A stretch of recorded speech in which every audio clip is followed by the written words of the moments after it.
Father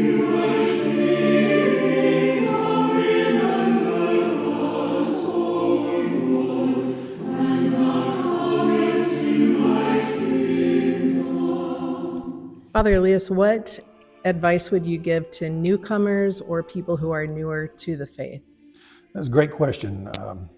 First thing that I would tell them to do is read Romans chapter 10, specifically the first 4 verses, where St. Paul is trying to teach them, don't create your own truth and don't create your own righteousness. I would tell them to go strict for the information that they get. They need to get it from the different archdiocese websites, as well as Ancient Faith Radio, as well as Orthodox Christian Network. They need to go to those sites because those are trusted.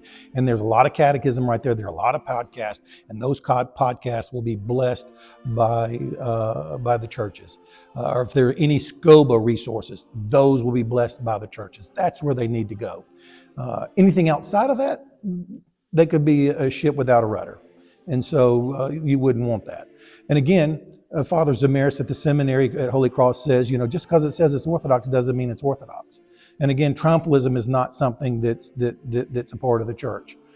We know we have it right, and then the other thing that I would tell them is go slow. Metropolitan Sebastianos is very adamant that you have to be able to see the full liturgical life of the church, which takes at least a year. And you got to come. You got to come. You got to see.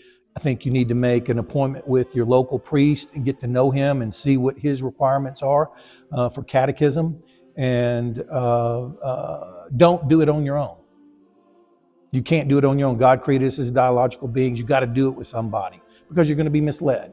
And again, I tell our catechumen inquirers all the time, stay off of the fringe internet stuff. You've got to stay off of it because it's going to mislead you.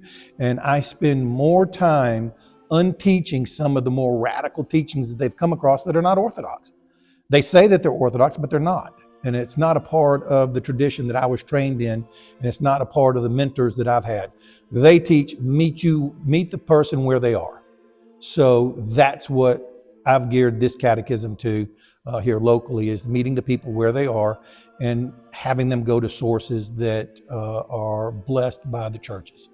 And if they will do that, then they will find that the catechism will be holy and righteous. And remember, if you've read the book Thinking Orthodox by Professor Constantinou, it takes 7 years to get an Orthodox mindset. The Church Fathers teach it takes 20 years to be fully catechized, and you're always going to be learning. Orthodoxy is deep and it's wide. So just take your time and enjoy the process. Enjoy the process and just take your time and develop a relationship with your local priest. That's what I would recommend for you.